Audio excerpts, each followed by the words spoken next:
Today we are going to discuss a non-invasive ventilation in pediatric age group. Indications, contraindications, and what could be the downside of non-invasive ventilation. So what's the difference between invasive and non-invasive ventilation? In invasive ventilation, you put an endotracheal tube in the trachea, and the non-invasive ventilation, you don't put tube in the trachea, you use mask or you use the nasal prong to deliver the ventilator parameters, which is CPAP, BiPAP, or even you can do SIMV, non-invasive ventilation.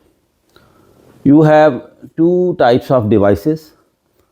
You can use non-invasive ventilation with the standard ventilator, whatever you have, and you can start on CPAP, which is pressure support, PEEP and FiO2, you adjust. Or the other one is the high flow nasal cannula, which is the most commonly used, very effective, even in a small babies. In high flow nasal cannula, it started with a Vapotherm trade name, and now plenty of other trade name is available, and you set the flow, which can be from 15 to 40 liter. You can set the FiO2 up to 100%, and you set the temperature for the humidified air. So what are the indications for non-invasive ventilation? It's the same as for invasive ventilation, like any cardiorespiratory compromise, shock. But the most important thing for the non-invasive ventilation, the patient has to be cooperative. Patient should be having airway protective reflexes intact. There should be good respiratory effort. Poor respiratory effort, you don't give non-invasive ventilation. The another very important thing, that patient should not have any facial or head trauma, and also patient should not be apneic. So these are the contraindication to start non-invasive. So in these cases where there is cardiorespiratory compromise, arrest, poor respiratory effort, and there is plenty of secretion, very difficult to give non-invasive ventilation, then you have to do endotracheal intubation and put patient on invasive ventilation.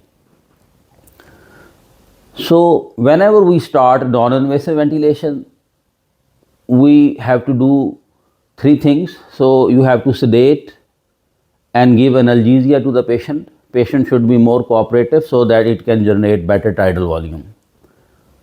Also, because you are giving air through the nose or through the mouth, and it is going into the lungs as well as into the stomach. So you have to put NG tube and do frequent aspiration of the stomach contents.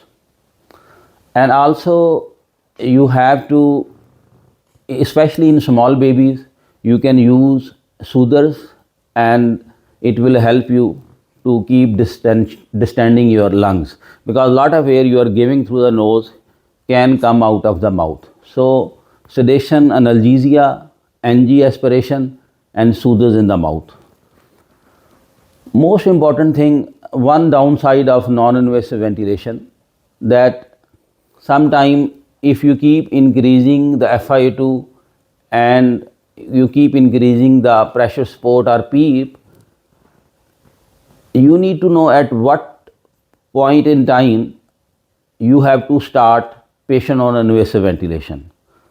So there should be very clear guidelines, because if you don't have, if you don't know when to start invasive ventilation in these patients, and that can be one downside of putting patient on non-invasive ventilation, because that can give you a problem, especially the arrest condition. So in these cases, if the patient work of breathing is not improving and patient is tachycardic, not cooperative, there is plenty of secretions, don't wait for blood gas and X-ray to get worse.